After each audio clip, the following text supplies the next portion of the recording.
La prensa local que investiga la desaparición de una mujer de Michigan en las Bahamas logró acceso a varios mensajes privados, comunicaciones que Lynette Hooker le envió a una amistad cercana. En esos textos se habla de un historial oscuro, asfixia y violencia, amenazas de lanzarla por la borda en medio del océano. Incluso, cuando él atacó a su propia hija Lynette, tuvo que costear los gastos legales del juicio criminal. Pagó sus abogados mientras él intentaba recuperar su empleo. No todas las historias comienzan con pruebas irrefutables. A veces, todo arranca con una madre, una mujer que guardó silencio durante 25 largos años hasta que un solo instante la obligó a hablar. Lo que confesó no fue solo dolor. Fue el reverso de una vida que el mundo creía conocer a la perfección, pero que en realidad nadie entendía. En la superficie, Lynette Hooker lo tenía todo. Una existencia idílica navegando en mar abierto. Un matrimonio sólido, expuesto ante miles de seguidores en su página de Sailing Hooker. Pero cuando la cámara se apagaba, la realidad era otra. Una verdad que nadie percibió, hasta que llegó el 4 de abril de 2026 y la historia cambió para siempre. Lynette entró en el agua y simplemente no regresó. Ni llamadas de auxilio, ni una explicación coherente. Solo un relato que no respondía a la pregunta más importante. ¿Fue realmente un accidente fortuito o el desenlace de algo que se venía gestando desde hace años? Si sigues escuchando esto, es porque ya lo presientes. Este caso no es tan simple como parece. Quédate, porque lo que viene podría derrumbar todo lo que creías saber sobre este misterio. Frente al lente, todo lucía exactamente como la gente sueña que sería su propia vida. Durante años, Lynette Hooker nos hizo partícipes de su travesía por el océano. No se sentía como algo actuado, sino como un viaje real. Una aventura que se desarrollaba ante los ojos de miles de personas que la seguían. Sus videos no tenían prisa, nada de urgencias innecesarias. Aguas tranquilas, un rumbo constante y una vida que parecía estar armada con absoluta delicadeza, pieza por pieza. Los detalles lo decían todo. Esa forma de trabajar en equipo sobre la cubierta. Reparando, pintando, ajustando cosas siempre codo a codo. Eran un equipo, no solo una pareja. Había risas, anécdotas compartidas mientras saltaban de una costa a la siguiente. Desde Texas hasta las costas de Florida, bajando luego hacia el azul profundo del Caribe. Se sentía auténtico, sin montajes, sin posturas forzadas, tan real que era imposible no creerles. Y quizás por eso nadie sospechó nada, porque nada parecía estar fuera de lugar o agrietado. Incluso al final, poco antes de que todo se derrumbara, esa fachada de perfección seguía allí intacta. Sus últimas publicaciones mantenían el mismo ritmo pausado, el mismo tono de siempre, esa extraña sensación de control absoluto. Se veía a una mujer relajada en el agua, presente. Ni rastro de miedo, ni una sola señal de que hubiera algún conflicto interno. Bajo la superficie no se veía ninguna grieta. Y justamente, eso es lo que vuelve todo este asunto tan incomprensible. Porque hoy al mirar atrás, la gente ya no se pregunta solo qué pasó esa noche. La duda es otra, algo mucho más profundo. ¿Cómo es posible que una vida que proyectaba tanta paz y estabilidad se esfume de un momento a otro? En aquel instante, nada parecía estar fuera de lo normal. Pero a veces, es ahí en la calma donde realmente empieza la tragedia. Brian Hooker sostiene que todo cambió en un parpadeo. Iban en un pequeño bote auxiliar, un trayecto corto rutinario, nada fuera de lo común. De esos momentos tan mundanos que ni te molestas en grabar. Y de pronto Lynette terminó en el agua. Según él, no hubo drama ni advertencias. No tuvo tiempo de reaccionar. Y en ese mismo segundo, la llave del motor cayó al fondo con ella. Así de simple, el motor quedó inutilizado. Lo cierto es que hasta hoy no existe una sola prueba física de que ella haya muerto. Ese es el gran escollo legal. Es el elemento clave que tendrían que demostrar para sostener cualquier acusación seria en un juicio. Él fue parte de mi vida mientras crecía, y todavía hay un lazo emocional ahí, alguien a quien estimo. Por eso duele tanto ver a alguien cercano en esta situación.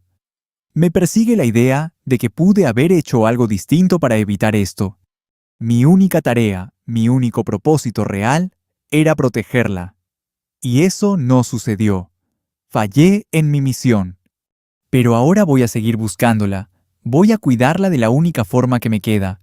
Lo que vino después, según su relato, fue una bola de nieve.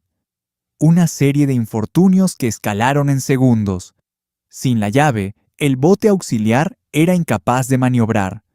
El viento empezó a soplar con fuerza la suficiente como para sacarlos de su ruta original sin remedio. La corriente empezó a arrastrar la embarcación lejos del punto donde ella había caído. Él dice que intentó volver. En ese detalle, su historia ha sido constante. Pero el clima, según cuenta, se le puso en contra. El viento no daba tregua, y la distancia entre ellos no hacía más que crecer. En medio del mar, unos pocos metros se convierten rápidamente en un abismo imposible de cruzar. En algún punto de la crisis, disparó una bengala. Silencio absoluto. No hubo respuesta. Durante horas se dejó llevar a la deriva, sin un motor que rompiera el vacío. Perdió el control. Solo quedaba el vaivén del agua, esa fuerza ciega que ahora decidía su rumbo. Al final empezó a remar, pero no lo hizo hacia el punto donde ella se hundió, sino buscando tierra firme. Pasó casi 7 horas moviéndose con la corriente hasta que la balsa tocó la orilla cerca de Marsh Harbor. Estaba a kilómetros del lugar original. Tiempo después, en un mensaje, lo resumió de forma simple. El viento me arrastró. Ella nadó hacia el velero. Y de pronto nos perdimos el uno al otro. Si lo miras por encima, todo parece lógico. Una caída accidental, una llave perdida, un motor que falla. La naturaleza tomando el mando. Cada pieza por separado tiene sentido. Sin embargo, al unirlas todas, hay detalles que empiezan a incomodar. No son contradicciones obvias, son más bien huecos, silencios, momentos donde se pudieron haber tomado otros caminos. Cosas que simplemente no se hicieron. Decisiones o la falta de ellas que terminaron por marcar el destino de esa noche. Y en tragedias como esta, esos instantes, por insignificantes que parezcan, suelen ser los que más pesan. Mientras Brian Hooker narra lo que ocurrió en el mar, Carly Ellsworth se obsesiona con lo que vino después. Para ella, esto no se trata del clima o la mala suerte. Se trata de elecciones, de voluntad. Y lo que él decidió hacer no encaja ni de cerca con lo que uno esperaría en una situación tan extrema. Su primera duda es tajante. ¿Por qué no soltó el ancla en mar abierto cuando alguien desaparece cada segundo? Es vital. Detener la embarcación y mantener la posición es literalmente la diferencia entre salvar a alguien o perderlo de vista para siempre. Pero según su propio relato, la balsa simplemente siguió flotando a la deriva. Eso nos lleva a la segunda pregunta. ¿Por qué no se quedó a buscar? Aún sin motor, siempre hay alternativas. Puedes frenar el avance, intentar no alejarte del punto exacto, concentrarte solo en ese último rastro. En cambio, la brecha se hizo enorme. La distancia borró la visibilidad y en el océano, si no ves nada, no tienes nada. Luego, aparece la tercera duda. Esa que para Carly lo cambia todo. Cambia el tono de todo el caso. ¿Por qué irse en dirección contraria, no hacia donde Lynette cayó al agua? Ni siquiera hacia el velero de donde venían. Se alejó. Se dejó llevar por la corriente hasta que terminó remando hacia la costa. Esto no es un detalle menor para ella, porque el rumbo que tomas no es solo geografía, es una declaración. Refleja una intención. Si la persona que amo cae al mar, dijo ella, yo no me voy. Yo me quedo allí. Aunque no pueda alcanzarlos, me quedo. No es una acusación directa, pero sí una verdad dolorosa. Marca una frontera entre el instinto y los hechos. Y para Carly, esa línea es imposible de ignorar. Pero sus sospechas no terminan en el mar. Llegan hasta el momento exacto en que recibió esa primera llamada. Cuando todo se volvió real. Él ha hablado frente a las cámaras sobre su esposa solo 2 veces y por fin sin abogados de por medio. No puedo. No logro entenderlo. Conozco cómo es él. ¿Sabes? No me entra en la cabeza. Simplemente no lo entiendo. Donna Hooker dice estar destrozada por todo lo que se dice de su hijastro. Y que lo arrestaran mientras ayudaba a la policía, dice que fue traumático. Ella lo describe como alguien breve, controlado, casi demasiado tranquilo. No había urgencia en su voz. Nada de pánico. Ningún rastro de ese peso emocional que exige una tragedia así. Solo datos. Encontraron la balsa. A Lynette no. Y así sin más, colgó el teléfono. Ese momento se le quedó grabado a Carly, porque en una crisis uno no solo transmite información, uno proyecta lo que siente. Y cuando esa emoción no aparece, el vacío dice mucho. No aclara las cosas, más bien abre nuevas interrogantes. Juntos, estos fragmentos no dictan una sentencia. No prueban que hubo una intención oscura, ni revelan la verdad absoluta, pero logran algo igual de importante. Mueven el foco. Ya no miramos solo el accidente, sino el comportamiento que lo rodea. Para descifrar lo que pudo haber pasado esa noche, los investigadores no se quedaron solo con las palabras. Analizaron el entorno, porque en el mar el clima manda. Los reportes dicen que el viento esa tarde soplaba entre 18 y 22 nudos. Fuerza suficiente para desviar una lancha en segundos. Las olas, según los cálculos, rozaban el metro de altura. No eran condiciones extremas para el océano, pero sí lo suficiente para arruinar la visibilidad y el equilibrio en un bote tan pequeño. Luego estaba el tema de la luz. La penumbra no llegó despacio, simplemente se desplomó. En cuestión de minutos, el horizonte se habría esfumado, dejando solo sombras vaivenes y una incertidumbre total. Bajo tal escenario, según los expertos, alguien en el agua puede borrarse de la vista de forma casi inmediata. Y no es porque se alejen demasiado, es que el ojo humano simplemente pierde cualquier punto de referencia. La superficie muta. El oleaje sube y baja rítmicamente. Y en segundos, una silueta se vuelve imposible de distinguir. Se funde con el entorno. Visto únicamente desde lo ambiental, este fragmento del relato resulta bastante creíble. Un traspié repentino, perder el contacto visual, una separación veloz impulsada por el viento y la marea. Sucede, y cuando ocurre el rescate, se vuelve casi imposible. Pero aún así, las condiciones climáticas no lo aclaran todo. Porque si bien la naturaleza justifica la desaparición, no explica del todo las decisiones que se tomaron después. El viento arrastra botes. Las olas nublan la vista. La negrura absoluta devora las distancias. Pero los elementos no toman decisiones, ni marcan el rumbo a seguir. No aclaran por qué se actuó de tal forma y no de otra. Ahí es cuando dejamos de mirar al océano y nos fijamos en lo que vino después. Porque incluso, en situaciones dictadas por la naturaleza, la respuesta humana sigue siendo lo que realmente importa.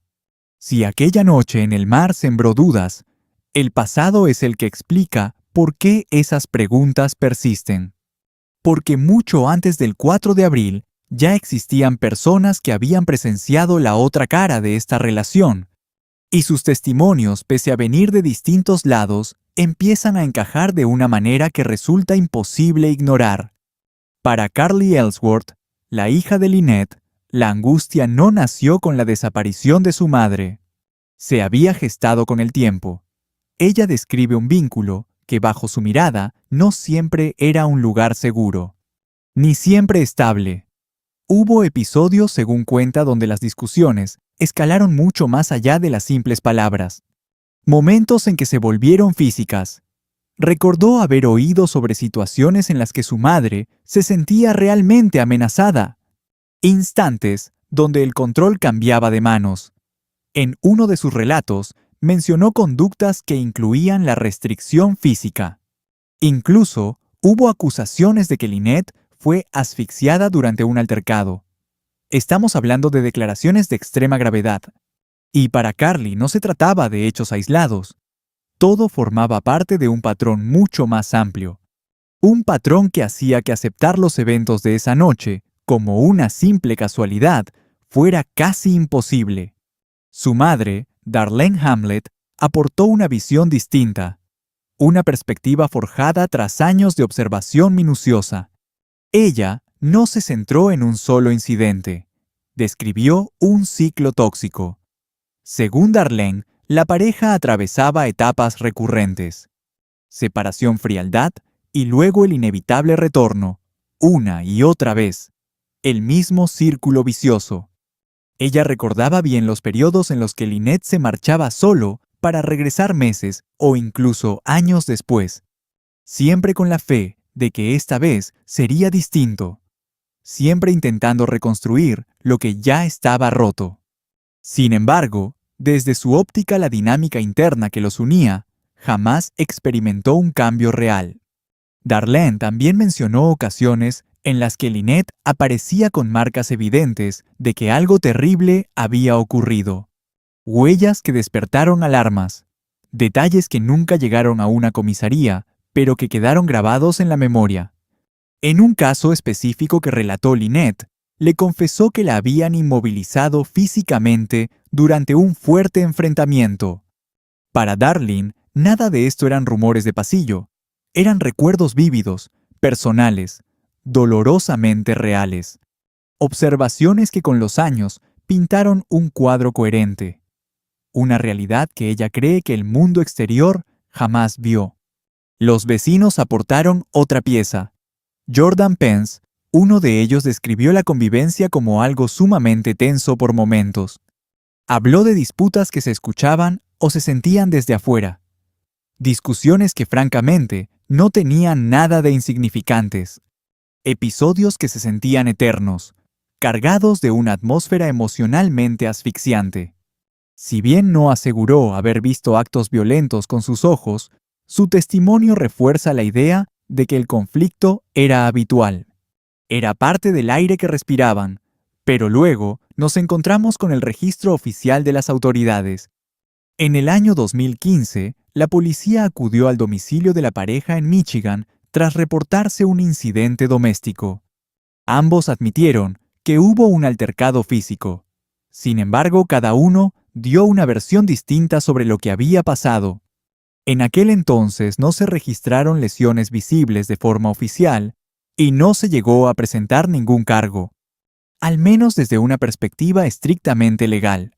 Oficialmente, el caso terminó ahí, pero cuando lo analizas junto a los testimonios de la familia y los vecinos, la historia se convierte en algo muy distinto.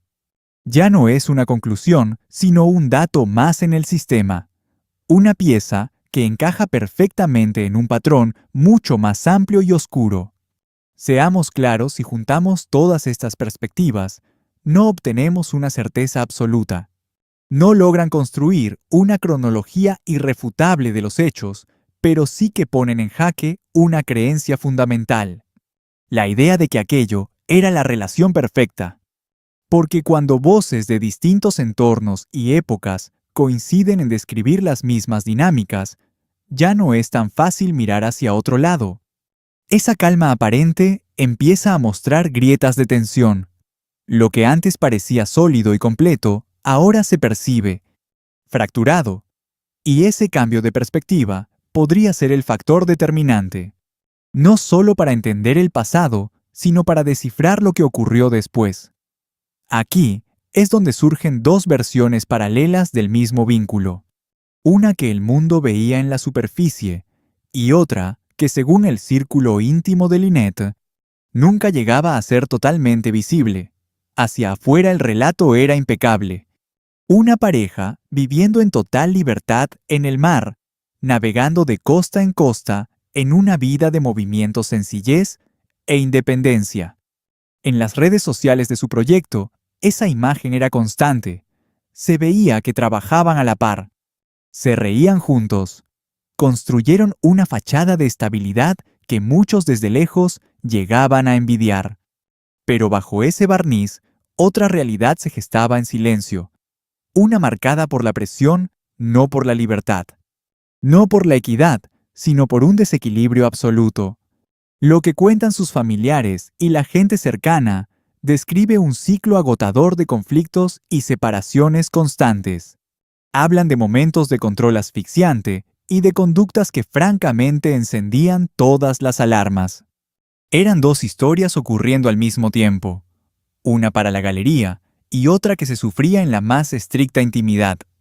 Y entender la distancia entre esas dos realidades puede ser la clave maestra para entender este caso. Porque cuando una pareja proyecta una imagen al mundo y vive otra muy distinta a puerta cerrada, se crea un vacío, un abismo donde los detalles más crudos pueden quedarse ocultos. Y a veces, ese vacío solo se hace evidente cuando ya es demasiado tarde. Pero más allá del desgaste emocional, hay otra capa que empieza a volverse tangible ahora, una menos obvia, pero quizás igual de reveladora la estructura financiera de la pareja. Según Darlene Hamlet, la madre de Lynette, aquello no era un sistema de equipo, era algo totalmente unilateral. Ella afirma que durante años Lynette cargó con la responsabilidad de casi todo, incluso de los gastos del día a día. Las reparaciones del barco, el equipo necesario para sobrevivir en el mar, y hasta los costos de procesos legales de él. El patrón, según los testimonios, era siempre el mismo. Cuando faltaba dinero, Lynette lo ponía. Si hacía falta estabilidad, venía de ella. Mientras tanto, los ingresos de Brian, según estos relatos, eran erráticos y escasos.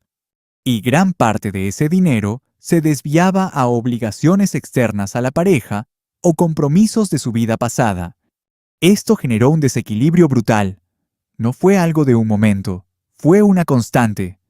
Mes tras mes y año tras año, esa asimetría se convirtió en los cimientos mismos de su vida juntos.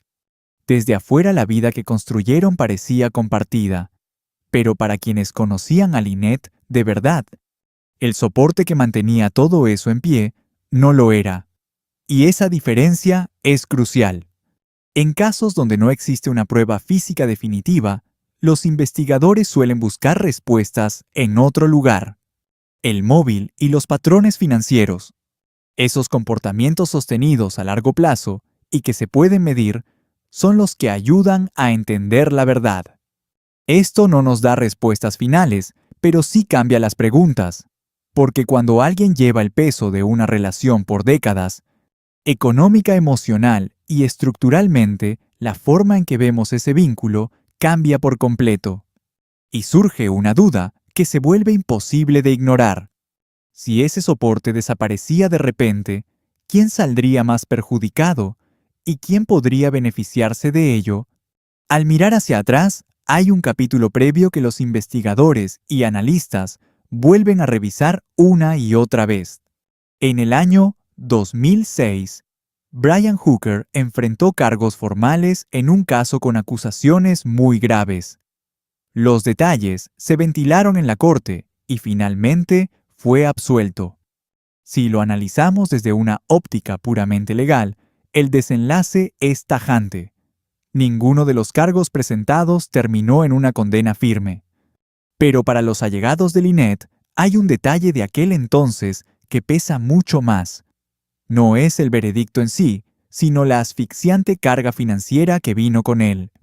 Darlene Hamlet lo tiene claro: la defensa legal, los honorarios de cada uno de los abogados y los costos que impuso el tribunal, una montaña de dinero. Y fue Lynette quien pagó todo. Cada centavo de los gastos asociados salió de su bolsillo. Este dato no es menor, pues encaja con un patrón de comportamiento que ya conocemos bien. Cuando la presión económica apretaba, Lynette era quien la absorbía. Si se necesitaba estabilidad en el hogar, ella era el único pilar que la sostenía. Con el paso de los años, ese rol dejó de ser algo temporal. Se convirtió en la estructura misma de la relación en su cimiento invisible. Mirar este historial no establece una culpabilidad directa, por supuesto, pero sí deja en evidencia una dinámica de poder que parece proyectarse hasta el día de hoy. Y es que hoy el foco ya no está en el pasado, sino en una investigación criminal que quema. Tras reportarse la desaparición de Lynette, las autoridades de las Bahamas no tardaron en detener a Brian Hooker para que rindiera cuentas. Fue puesto bajo custodia oficial por sospechas muy serias relacionadas con las extrañas circunstancias en las que ella se esfumó. Sin embargo, es vital hacer una distinción. Hasta este minuto, no se han presentado cargos formales en su contra. La detención es una herramienta. Les permite a los investigadores buscar grietas en los testimonios, atar cabos sueltos y decidir si hay suficiente peso para ir a juicio. Su defensa legal ya ha salido al paso. Niegan cualquier tipo de delito y aseguran que Brian está colaborando plenamente con la policía local. Mientras tanto, el radio de la investigación se ha vuelto mucho más ambicioso. Ya no se quedan solo con una versión de lo ocurrido. Ahora mismo, están diseccionando el caso capa por capa. Analizan la embarcación de arriba a abajo, su estado mecánico, sus coordenadas de movimiento y si hubo algún fallo real en el motor. También están los rastros digitales. Hablo de mensajes, cronologías exactas y la actividad de cada dispositivo involucrado en ese viaje. Y, por supuesto, los números. Registros bancarios, flujos de efectivo y las pólizas de seguro que podrían ser una pieza clave en este rompecabezas. En escenarios donde el mar se traga la evidencia física, estos datos fríos se vuelven el corazón de la búsqueda de la verdad. Ofrecen algo que las palabras no pueden dar: trazabilidad, consistencia y, en muchos casos, el móvil del crimen. El caso sigue abierto. Todavía no hay una conclusión definitiva sobre la mesa, pero la dirección que están tomando las pesquisas es cada vez más clara.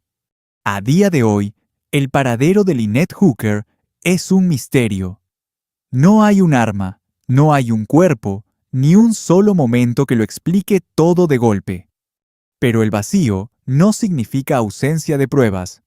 Poco a poco, las piezas están empezando a encajar de una forma inquietante. En historias como esta, donde no hay un cuerpo que hable la verdad, no se desvanece, simplemente muta. Deja de estar en lo que alguien dice que pasó y se refugia en los hechos que nadie puede manipular. Transferencias de dinero, registros de GPS, ruidos digitales que no dependen de la frágil memoria humana, cosas que permanecen ahí cuando todo lo demás es pura incertidumbre. Y aunque el océano todavía guarda sus secretos, la investigación en tierra firme no deja de avanzar con paso firme. En silencio, de forma metódica, la familia de Lynette se niega a dar un paso atrás. Siguen ahí preguntando, incomodando, buscando respuestas. En casos tan complejos como este, la justicia casi nunca es inmediata, pero cuando llega, se construye sobre evidencias sólidas, no sobre meras suposiciones. Es ahí donde reside la esperanza. No en teorías de Internet, sino en el hecho de que la búsqueda sigue viva y palpitante. Se está examinando cada pequeño detalle, porque la verdad, por más que se esconda en el fondo del mar, no ha sido abandonada. Así que la pregunta sigue en el aire.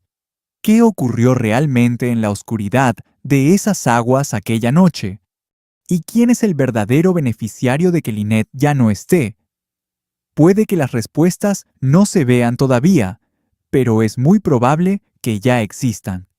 Hola a todos, les habla nuestro equipo de análisis criminal.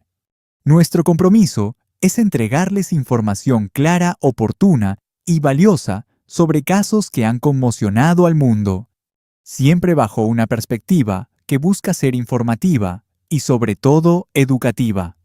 Todo lo que presentamos aquí ha sido recopilado de fuentes públicas y confiables al momento de publicar este video. No estamos aquí para juzgar ni para lanzar acusaciones contra nadie. Todas las personas mencionadas se consideran inocentes hasta que las autoridades competentes dicten una resolución oficial. Tengan en cuenta que los datos pueden cambiar a medida que las investigaciones avanzan o debido a errores humanos involuntarios. Por lo tanto, tomen este contenido solo como una herramienta de análisis e información. Algunas imágenes o detalles podrían resultar sensibles para algunos. Les pedimos discreción antes de continuar. Si valoran este tipo de análisis profundo, los invitamos a suscribirse para no perderse nuestro próximo contenido.